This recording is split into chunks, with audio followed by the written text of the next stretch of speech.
Brothers and sisters in Christ, we are already past midway our Lenten journey. Amen. We have passed already, celebrated the fourth Sunday of Lent.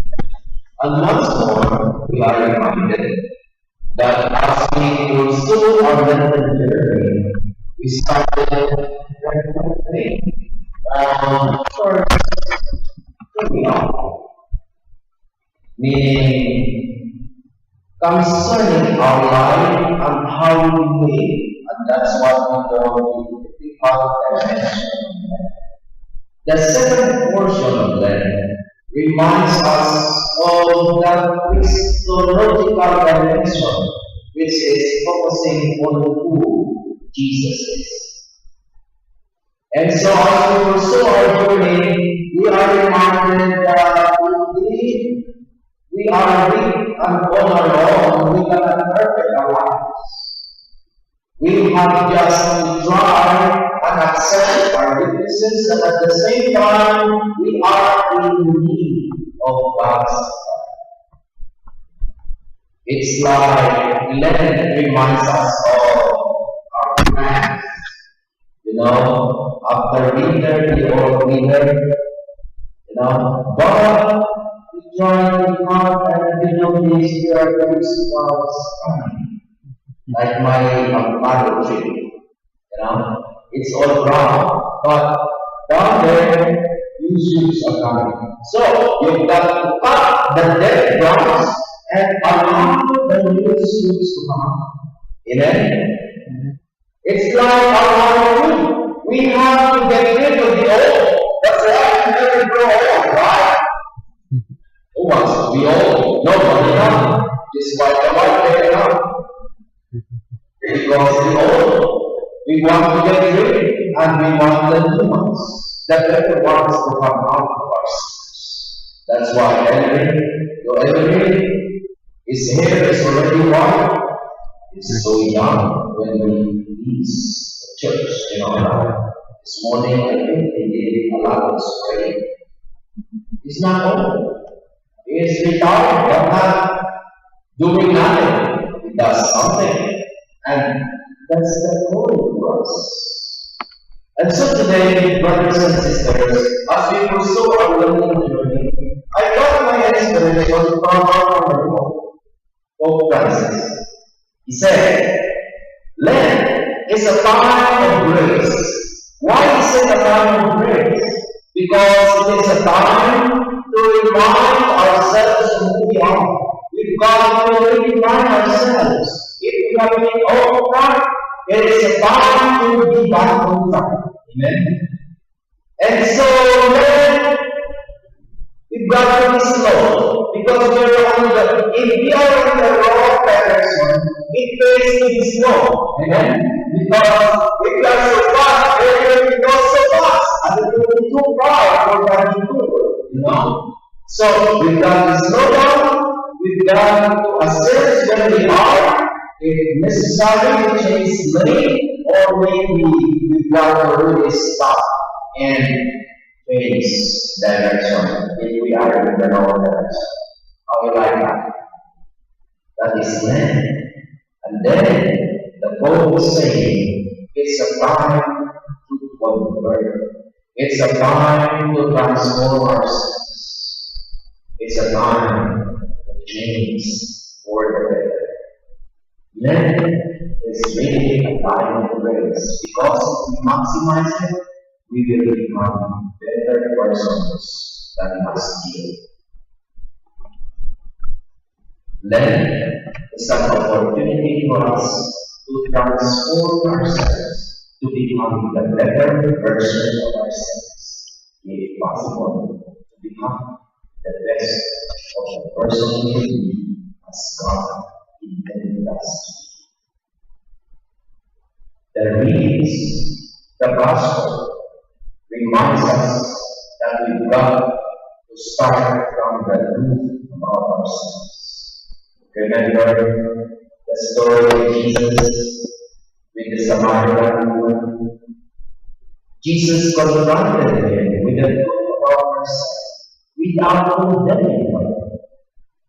Jesus was the man whom she perceived as a prophet, who looked at her without conviction, but allowed her to see the reality of her life and allow the forgiveness of God, the goodness of God to transform her from someone who was just people sinning to a person who became an evangelist.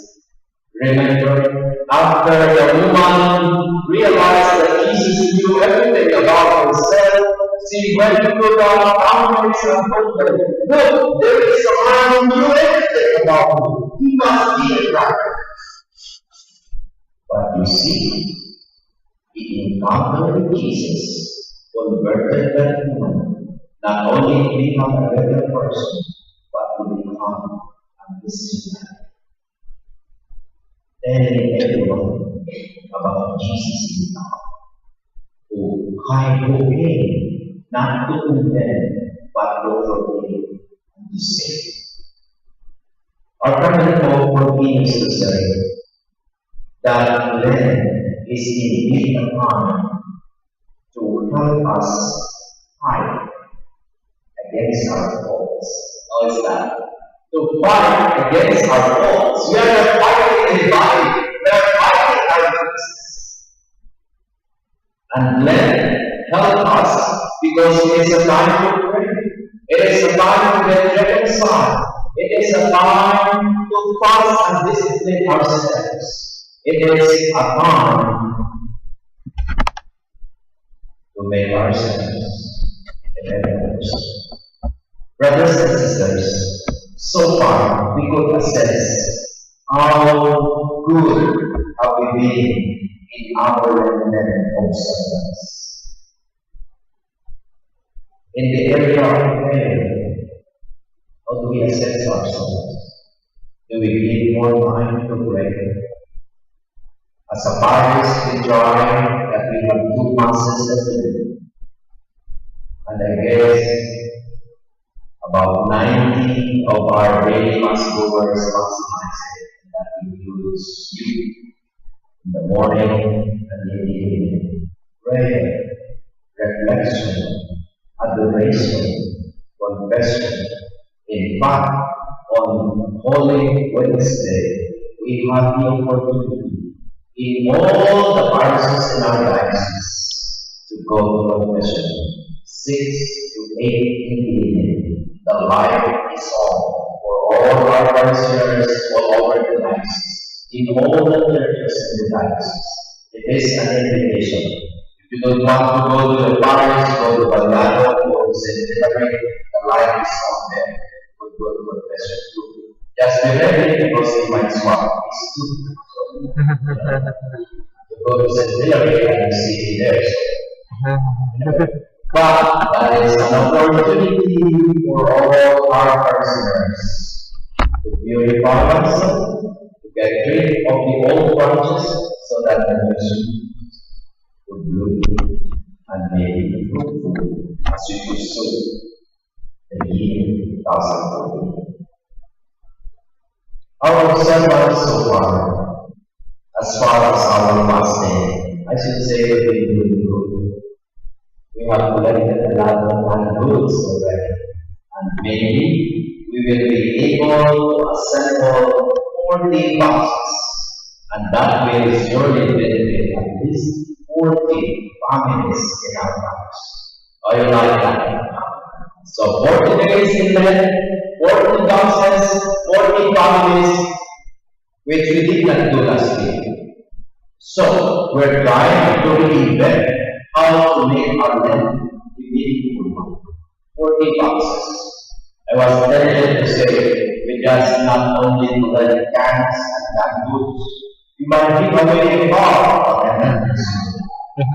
One family next year, just one bar. We're not sure that yet, but at least we're sure 40 boxes of canned goods for our families. You see, fasting with prayer makes our alms giving effective. And when we do good, we don't do good only by accident, but we do it by commitment. And we don't only do good out of compliance, but we do it with love. And that makes all the difference. Brothers and sisters, our current Pope is really inviting us. Let us manifest the joy of the gospel. For those who believe, we should tell the whole world.